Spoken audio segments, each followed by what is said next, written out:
Well, everybody, I found my new investment, or my next investment. This book here, called Golden by Wilder.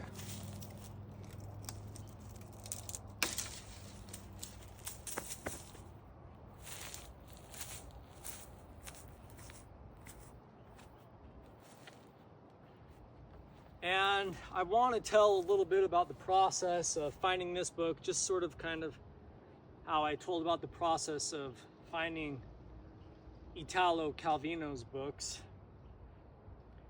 And first off, I tried to go and find another one of Italo Calvino's books, and it was called like On a Winter Night, a Traveler. And they said they had a copy. We went back and looked for it. Couldn't find it. I read the little summary of it. Didn't read too much, but I read the first part of it, and it said, the book was about somebody trying to read On a Winter Night, a Traveler. And I was like, this is kind of funny. Like, how often does stuff like this happen? You know what I mean? And how often does it not happen as well? But anyways, so after that kind of happened, I just browsed along and I thought to myself, I'm going to try and find something that not only has like the right weight that I want, you know, but also sort of has the ability to pull me through however dense it is. You know, I keep seeing this imagery of like some gel electrophoresis, and anyone who's worked in a lab with genetics probably knows what I'm talking about, you know, but that idea of pulling something through, you know, something of a certain density to give you lines. And anyways, I ended up going to the poetry section where I found Italo Calvino's book the first time, not his Invisible Cities one, but the 6 Mementos for the Next Millennium. And I sat there and I actually browsed through these two books like at the very first. Right? Eclipse and Golden, both by Wilder. And I thought that they were very well put together. You know, they always say don't judge a book by its cover, but that's why I'm also judging by weight, if you will. And, you know, I gave everything a quick glance sort of thing, but what I kind of felt ended up happening was nothing was sort of satisfying. It was like every glance that I took was what I didn't want to hear.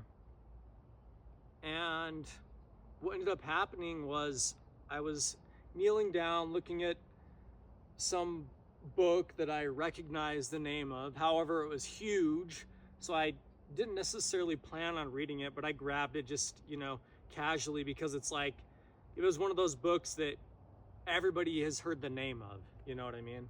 It's like, there's, you know, kind of an odd experience of there being some books that almost everybody has heard of.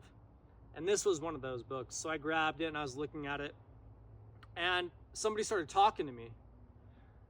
And so I sort of sat there for a second and heard them say like, that is really cool. And I thought their next words was going to be, that book you have is really cool, or that is really cool, I like that book, or something like that. But what they ended up saying was, they started talking about my tattoo, and they were like, what is that? And I was like, oh, well, I drew it. And then I gave him some answer about like me trying to create meaning, but it was like I tried to just have where everything would be sort of with this idea that it was lacking in some respect. I then modified the painting, so it was like, here it's long, here it's short, here it's stocky.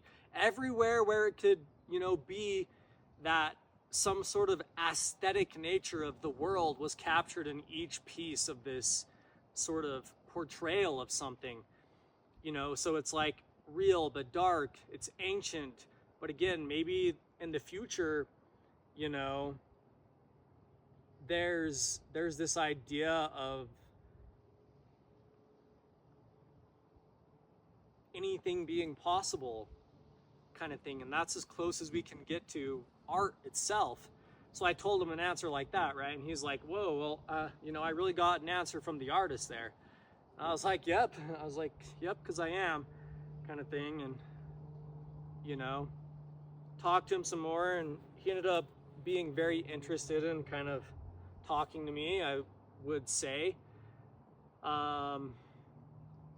Gave him my YouTube channel. I was like, yeah, I was like, here, try this book. I was like, I recommend this book. I loved it. It was Italo Calvino's book, right? There where I got it, there were more copies of the 6 Memos. So I was like, here, read this one. And then I was like, I do a synopsis of each portion of the book on my YouTube channel. He's like, oh, what's that?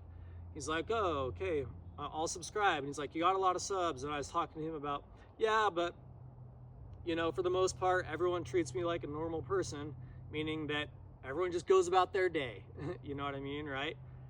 Kind of is very fitting and makes sense, you know? And then I told him about, yeah, you should start your own, and I think things will become more mechanized, and eventually 1 or 2 things become apparent, which kind of give you some direction, you know, and I have a few people like that on my channel. And maybe it's just, you know, very similar to what life is like. But I've sort of created a tail, so to speak, you know what I mean? Like, I've grown a tail, right? Maybe I am a Saiyan of some kind, of some sort, right? And told him that, you know, you should start your own, but then he was like, yeah, I did for a little while, but I got a lot of criticism. And I was like, you just got to remember to be yourself, and then people will just know that you're just being you, and you got to do it for yourself. And then you're not doing it to try and satisfy other people's answers. You're trying to satisfy your own answers. You know, satisfy your own questions, you know what I mean? Like, with your own answers. Sounded right, whatever way you take that as. And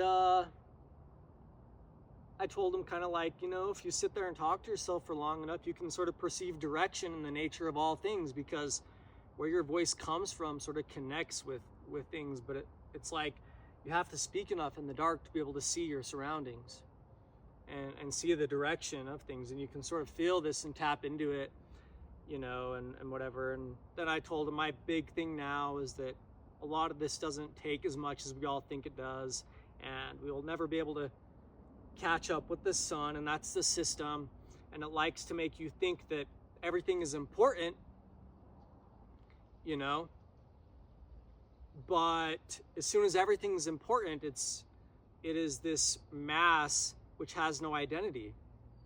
It's like, okay, well, what can we do with that? And so I told him, you just have to understand that then maybe the only identity which is supremacy is feeling. And you have to say that really the only thing which can encompass everything is a feeling. And that is the identity. And I think a couple videos ago, I kind of went off into this side pool of water about, you know, water being that identity, which sort of allows magic, you know, in its ability to change so fast and so much, but always be reduced back to the same thing. And through natural and synthetic ways, you know, it sort of can change the attitude and the scene and all sorts of things. You know, it can allow you to do things, and it can work on you all the same as well. And so anyways, I sat there and was talking to him more about that and all this stuff. And then, you know, eventually I was just like, all right, I'm going to end this conversation, because I just sort of felt like it was a good time to end the conversation. I mean, I had probably been speaking to this individual for, you know, close to an hour or something like that. Got his name is Adam, and I made him a little joke, you know, oh yeah, the first man kind of thing or whatever. You know, thought about telling him, watch out for Eve, but I tried not to be that much of a punk, you know. And anyways, so I just went with what you put on every English test. What is the best answer? Anyone remember that from English class? It's like, which answer is the best? It's not necessarily like which is the answer, what is the best answer. So I grabbed these because out of everything that I browsed through, these seem to be the most appealing and have some likeness of kind of myself and them a little bit. So seems to me there's a pre-thing before there's a... And since at that moment I was kind of pressed for time because I was in the middle of an experience, you know, which is sort of like some natural timing, you know, kind of thing. Recognizing the time or whatever, you know what I mean? Just if I'm trying to admonish experience itself. So I grabbed that and just said, all right, that's my best answer. And I took off. And so I've been reading this now, and it just reads really fluidly. I honestly could get probably through this in a single sitting because it's just one motion. It's like, you know, when everybody warns you about that run-on sentence, but it's like poetry. It's free-flowing poetry, and everything bleeds into everything else. It's like, you know, the whole thing was printed with watercolors, so to speak, but it was somebody, you know, who's dry at the same time. If water could be like that, then in a way it's like maybe you're painting wings on a thing, because somehow when you're somebody who's really good in the water, it's almost like you have feathers anyways. But I got to this point, I got to this part where he says, or she says, I have no idea about this author or anything or whatever. So I think it's a lady.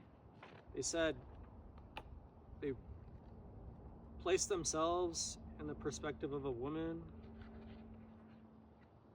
at one part, but I don't know. I haven't read anything, I haven't looked up anything or whatever, so. I was going along, and just like kind of I did with all my previous books that I've done in this format or way before, I was just reading until I sort of had a thought. And I got to this part. Sometimes change is uncomfortable because you find yourself walking down a road that you've never been on before. The street lights are flickering, but even when they go out, you aren't scared of the things you cannot see, and you can't help but feel like this looks a lot like the future you've been waiting for. And it just reads really easy.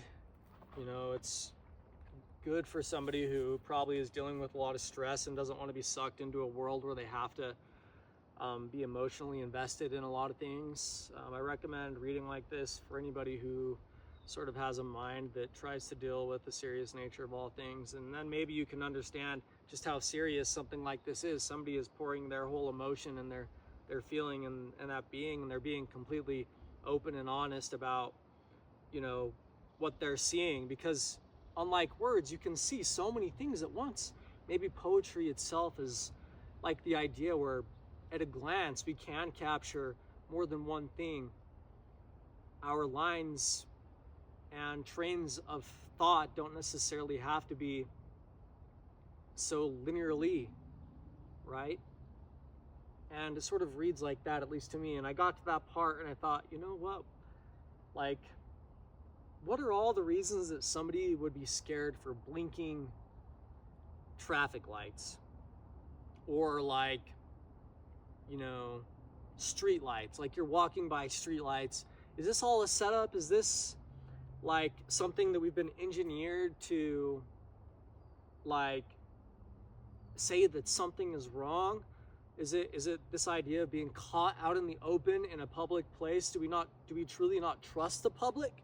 Is that what we're saying? And so it's like the public is going to be, we're going to actually see the real light sort of thing, the black light, you know, the true black light even. Are we going to see something like that and have to fight?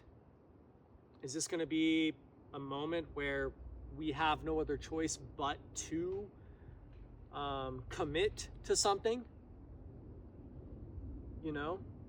Or maybe it's just you. Maybe that's just the way you're thinking about it. Or maybe you're afraid because you think everything is you and something's going wrong, so there's obviously something wrong with you as well. But, you know, if it wasn't already a clue that you thought everything was you,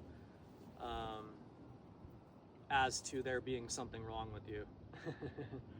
But, you know, there's so many ways to look at that. And then in this way, in this book, she's obviously looking at this in a way in which it's positive, you know, like maybe it's everything you've hoped for, right? I had another thought too while I was reading this, and it's like a lot of people, they just get so opposed to poetry and the prose and you know, things like that. And I thought to myself, you know what, I think it's because it really is that idea of the public. It really is that idea of a scene, you know, and maybe the only ones who can really handle something like that is like an actor, somebody who's not playing. But, you know, everything's a play, the better they are, truly. And it's this idea that nothing is illegal. Nothing is wrong. Everything is out in the open. All of a sudden, it's like there's this blurred aspect to life, right? But I think that ultimately, this can be something that you can become comfortable with. This idea of poetry, if you're somebody who doesn't necessarily take to poetry that much, I'm an advocate, and, you know, I'm just giving fanciful reasons as to why that might be. Are you a competitive person? Well, then maybe think about it that way. If you're so strict and regimented in what you do, for what reason? To be competitive, right? Well, to who? Well, maybe you should try to be competitive with yourself to see if you can't catch up to with where you come from. You say, well, that can't be collapsed into a single sum. But you can always get an idea of some. No matter how rational or reasonable a person you are. And, you know, also I'm kind of getting these thoughts of Superman sort of thing, and just this whole black and white vision of the world and how much sense or nonsense it makes to people. You know, does it ever make complete sense? People get mad about it. If it does or if it doesn't. Does it ever make sense? People get mad about it if it does or if it doesn't. Right? Well, then I could say, well, then we really never know, and people get mad at about anything.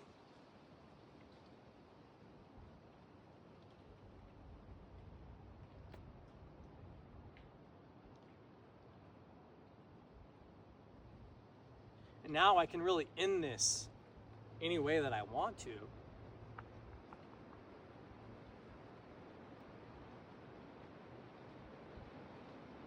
Since that branch right there just sort of like turned into the sun.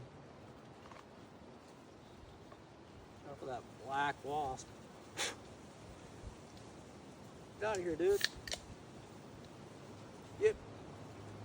No, go away.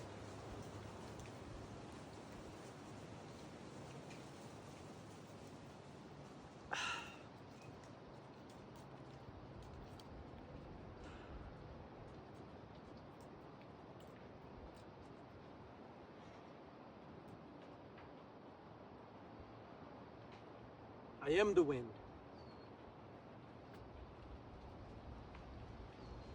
Dude, get off of me. You look like you'll hurt, bruh.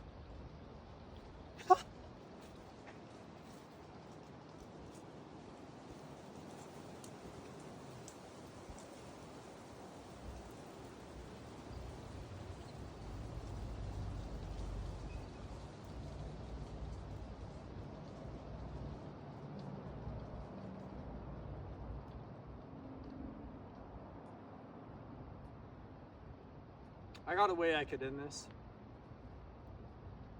And I think everybody's looking for the tip.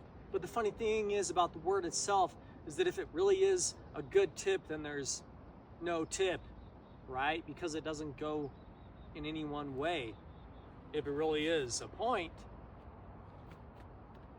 So maybe I'll just say this. I heard once, don't know if it was on TV or radio or a movie or a book I read, Martin Luther King, maybe, I think it was actually. He said, the universe has a strong tendency to lead towards justice.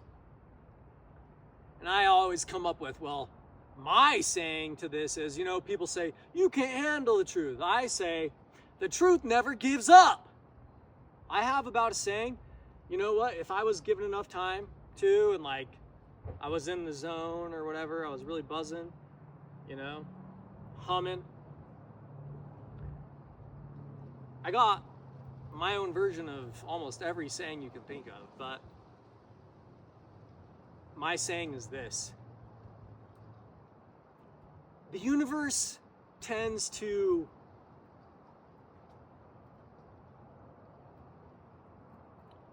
lead to nothing.